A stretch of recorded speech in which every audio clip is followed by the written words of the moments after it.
Hello, Scorpio. I hope you're doing well today. I'm going to have you take a deep breath with me. And in. And out.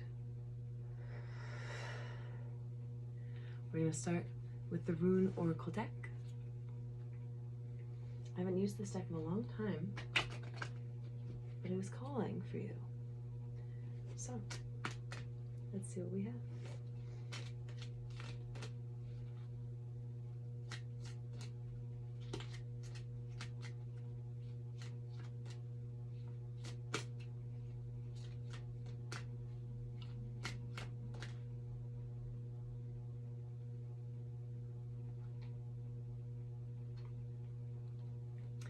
Fehu.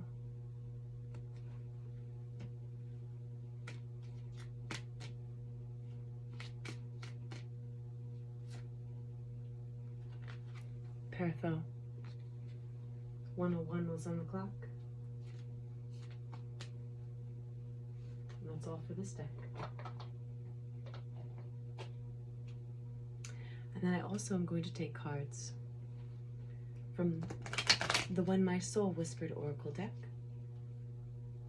because both of these decks are calling to you, for you.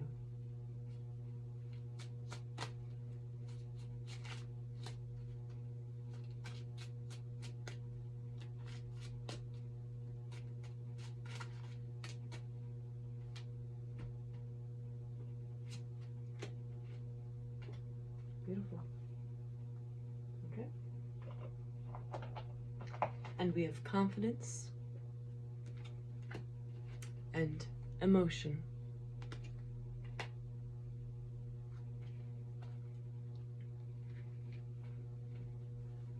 Fehu.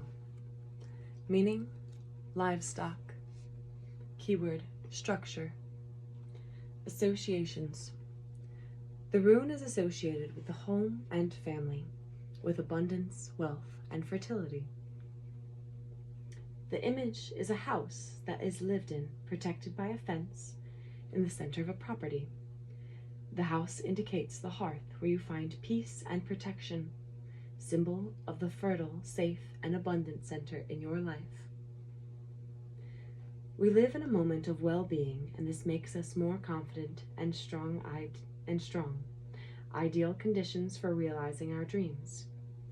Family and our possessions are a starting point rather than an end point, and we have the stability needed to organize the future and expand our horizons. Our actions are well thought out and dictated by calm and foresight. Suggestions for meditation. The moment has come to reflect upon the center of our life. What have we achieved and what are we missing? What is precious to us and needs to be protected? And what must we do to grow further? Fehu makes us strong and helps us build something long-lasting.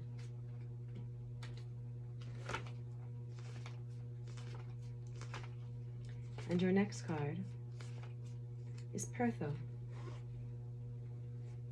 meaning destiny. Keyword, risk. The rune is associated with inevitability and fate. The image is a young man walking along a tightrope. He may fall, but he continues forward as he cannot do otherwise. The card celebrates the beauty of the unexpected and highlights the fact that if one is not willing to take risks, one cannot realize one's dreams. Excessive fear of the unknown paralyzes us, blocking our plans. This card urges us to abandon ourselves to our destiny. Suggestions for meditation. Let's meditate on our sense of danger. Are we brave or fearful? Do we launch ourselves headfirst into situations, or are we plagued by doubts and tend not to act? What relationship do we have with others whose mentality is very different from our own? Do we avoid them or think that they may indeed enrich us? Pertho helps us to open ourselves to the world and to others. It enhances our empathy and makes us eager to learn new cultures and alternative ways of living. Almost as though being stable within your own home, your own family, your own fertility and abundance, but also understanding that others can have different ways of being and going throughout life.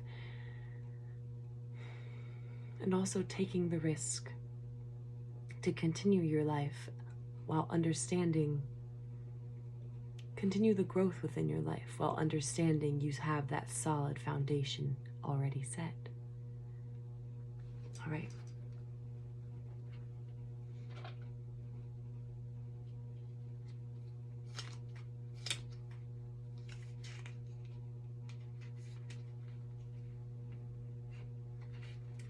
Confidence. The man who thinks he can and the man who thinks he can't are both right. Anything that has ever been birthed into existence has likely been fraught with doubt and uncertainty at some point. When you reveal part of your soul to others, it is natural to feel some degree of vulnerability and uncertainty. But you must not allow this fear to cause inaction. In taking your greatest risks, you allow your greatest achievements to take flight. Surround yourself with those who support and inspire you. This will help you to build your self-confidence and enable you to shine more brightly on your own. When you surround yourself with people who are positive, who chase their dreams and choose fulfilling paths in their lives, you are far more likely to live your own life in the same way. Look at the people around you and ask yourself whether your true self is aligned with the attitudes and behaviors of those individuals. Make adjustments where necessary. Doubt will often be a part of the process. Acknowledge it, embrace it, and ready yourself to take the next step. My light. Belief. Self-assured, poised, forthright. My shadow. Shy, tentative, apprehensive, timid. My sacred words. I hold an unbounded belief that I can move mountains. Connected to the solar plexus chakra. The sunflower, or helianthus, constantly readjusts its position in order to face the sun, serving as a reminder that you should always be confident in who you are and to allow yourself to shine brightly.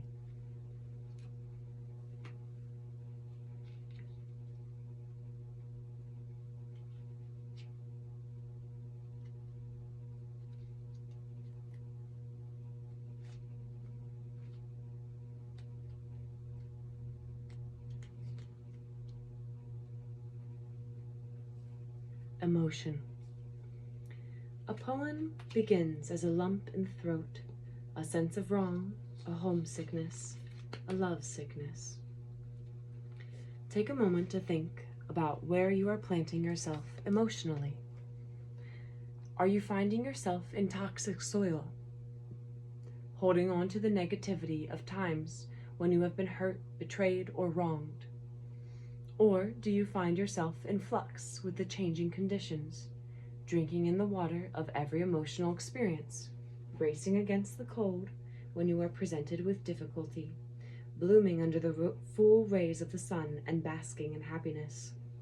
Just as the hydrangea mimics a range of emotion through color expression and remains malleable through the passage of time, allow yourself to experience your life through your emotions rather than allowing your emotions to dictate your stance in life.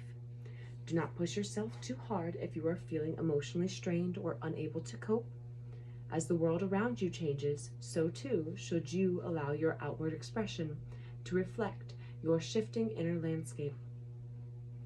Neither allow yourself to be afraid of what you feel, nor be afraid to wear your heart on your sleeve.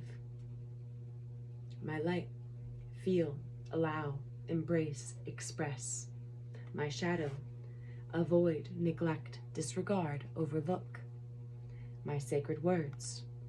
I flow through my emotions as they fluctuate, allowing myself to experience each one with love and gratitude. Connected to the sacral chakra. The hydrangea blooms in a variety of colors, the hue of each plant being determined by the alkaline or acidity of the soil in which it is planted. Adjustments to the environment in which you plant yourself will enable you to adapt your emotions accordingly. Take what's yours and leave the rest behind. Thank you so much for being here, and I'll see you next time. Bye.